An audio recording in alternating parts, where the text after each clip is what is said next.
আলাইকুম, সবাইকে স্বাগতম। আলম নাম মূলত একটি অর্থনৈতিক প্রবৃদ্ধির নাম হয়ে গেছে বাংলাদেশে। শুনতে হাস্যকর হলেও সত্যি কথা। আপনারা দেখেছেন বিগত সরকারের সময় বিশেষ করে এস আলম, সে বাংলাদেশের 7টি ব্যাংক ধ্বংস করে গেছে, বাংলাদেশের ব্যাংকিং খাত ধ্বংস করে গেছে।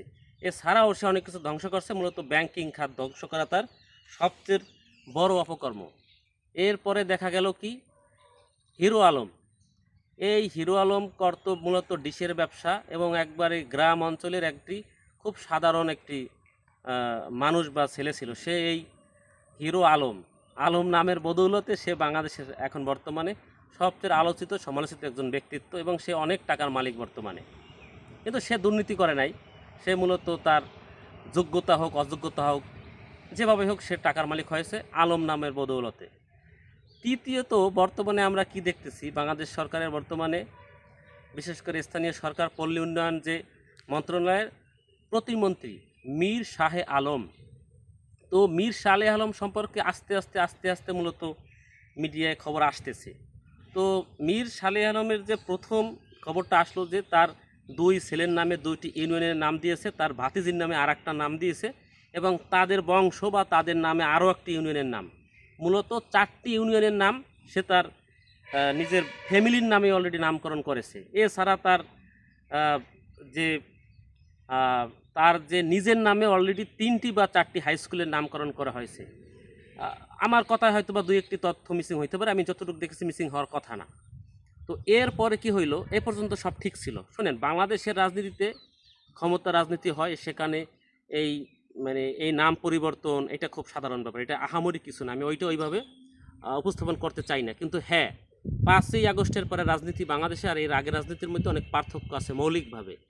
এখন রিসেন্ট যেটা আসছে নিউজে, সেটা হলো কি, যে মীর শাহে আলমের সম্পদ বেড়েছে 8 গুণ। অর্থাৎ এই সরকারের বয়স মাত্র 4 মাস, এই 4 মাস এর মধ্যেই তার সম্পদ বেড়েছে 8 গুণ।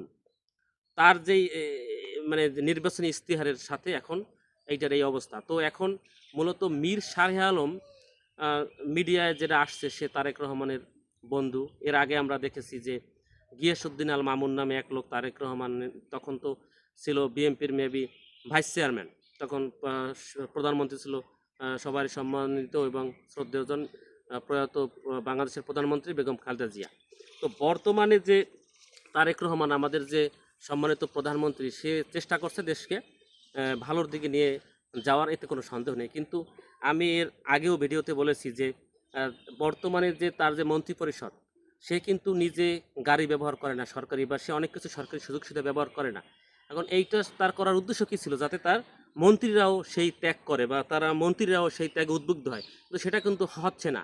এখন এই মীর শাহে আলমকে নিয়ে অনেক বর্তমানে বিশেষ করে এই বর্তমান সরকারের ভাবমূর্তি অনেকটা ক্ষুণ্ণ হচ্ছে। তো আমরা চাই যে সরকার দেশটাকে ভালো চালক, একটা ভঙ্গুর অর্থনীতি আস্তে আস্তে আগাও। কিন্তু এই মীর শাহে আলম কিন্তু একটা ব্যক্তি না, সেই একটা আমাদের সমাজের একজন চিত্র। এখন মীর শাহে আলম তো একা দুর্নীতি করে না, সে হয়তো বা এই বিভিন্ন দুর্নীতির কারণে সে একটি সাইনবোর্ড বা সে বেশি আলোচিত। আপনি দেখেন এর বিহাইন্ড দ্য সিন আরও এরকম বড় বড় মীর শাহে আলম ক্যামেরার পিছনে রয়েছে, হয়তো বা সে সামনে চলে আসছে। তো আমার যেটা সচেতন নাগরিক হিসাবে আমি আমার জায়গা থেকে প্রতিবাদ করছি যে এইরকম মীর শাহে আলম, এরকম দানব বাংলাদেশে প্রতিষ্ঠিত না হোক। আর এর চেয়েও লজ্জার কথা, মীর শাহে আলমকে নিয়ে বিভিন্ন মিডিয়া নিউজ করেছে, সেই নিউজ তাদেরকে সরাই ফেলতে হয়েছে। একজন বড় ইউটিউবার ভাই, আমি প্রয়োজনে ওই ভিডিও আপনার এই লিঙ্কে দিয়ে দেবো। তো এই ভাইয়ের ইউটিউব চ্যানেল এটা বন্ধ করে দেওয়া হয়েছে এবং তাকে হুমকি দেওয়া হয়েছে। তো এই ধরনের রাজনীতি বা এই ধরনের কর্ম কাজ আমরা তো এই দেশে এখন আর চাই না। এই যে আমি ভিডিও বানাচ্ছি মীর শাহে আলম সম্পর্কে, সেখানেও হয়তো বা আপনারা যারা সরকার দলীয় বা অনেকে হয়তো বা আপনাদের খারাপ লাগতে পারে, কিন্তু ভাই আপনাকে আমি অনুরোধ করে বলি, আপনি একটা দল করেন, আপনার তো দলের একটা আদর্শ আছে, একটা ম্যানিফেস্টো আছে। আপনার দলের আদর্শ কি? দেশকে সমৃদ্ধ করা, দেশকে দুর্নীতিমুক্ত করা। কিন্তু এই রকম মীর শাহে আলম তো আপনার দলের ক্ষতি করছে।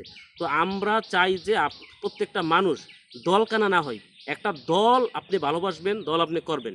কারণ একটি দল করা ছাড়া কখনো দেশের প্রেক্ষাপটে অনেক কিছু করা যায় না, অবদান রাখা যায় না, সেইটা আমি বুঝি। কিন্তু এখন এইরকম মীর শাহে আলম তো আপনার দলের জন্য কখনো ভালো কিছু বয়ে আনবে না। এরকম মীর শাহে আলমের কারণে আপনাদের দলের আরও ভাবমূর্তি ক্ষুণ্ণ হচ্ছে। তো আমি যেটা সচেতন নাগরিক হিসেবে যেটা বলতে চাই, এইরকম মীর শাহ আলমকে কোনো দল যাতে এইভাবে স্থান না দেয়, এইভাবে তাকে এত ক্ষমতা না দেওয়া হোক। আমাদের স্বরাষ্ট্রমন্ত্রী সালাউদ্দিন আহমেদ সে নিজেই বলছে যে সবচেয়ে ক্ষমতাধর মন্ত্রী মীর শাহ আলম, সে একটি অনুষ্ঠানে সরাসরি বলেছে। তো এখানে আমরা বুঝতে পারি যে আসলে এই সরকারের যে মেকানিজম, এটা মূলত বড় একটি অংশ নিয়ন্ত্রণ করে মীর শাহ আলম, এবং সে কি করতেছে, তার ব্যক্তিগত সে নাম বসাচ্ছে, সে তার সম্পদ এইভাবে বাড়তেছে। আরও তার দুর্নীতি সম্পর্কে অনেক তথ্য আমরা বিভিন্ন নিউজ মিডিয়া, মূল ধারার মিডিয়ায় দেখতেছি, যে এরকম না যে ফেসবুকে একজন একটা লিখছে, এরকম না। তো মূলত মীর শাহ আলম বা এইরকম যে এস আলম এর আগে দেশটাকে পুরা খেয়ে পুরা একবারে তছনছ করে দিয়ে গেছে। আমরা চাই এই ধরনের দানবকে এই সরকার তাদেরকে লাগাম টেনে ধরুক, এই সরকার তাদেরকে তাদের পদ থেকে অপসারণ করে ভালো ভালো মানুষ সেখানে বসাক। আমি এটার তীব্র নিন্দা জানাই। সামনে আগামীতে আমরা যাতে এই ধরনের দানবকে আর দেখতে না হয়। সবাইকে ধন্যবাদ। সবাই আমার সাথে থাকবেন, সবাই দুর্নীতি এবং সত্যর সাথে থাকবেন। আমি আমার ভিডিওতে সবাই লাইক, কমেন্টস এবং শেয়ার করার জন্য সবাইকে অনুরোধ। এইরকম প্রতিবাদমূলক ভিডিও ছড়িয়ে দিন, সমাজকে সচেতন করুক, আপনি নিজেও সমাজের সচেতনমূলক কাজ করুক। সবাইকে ধন্যবাদ। আল্লাহ হাফেজ।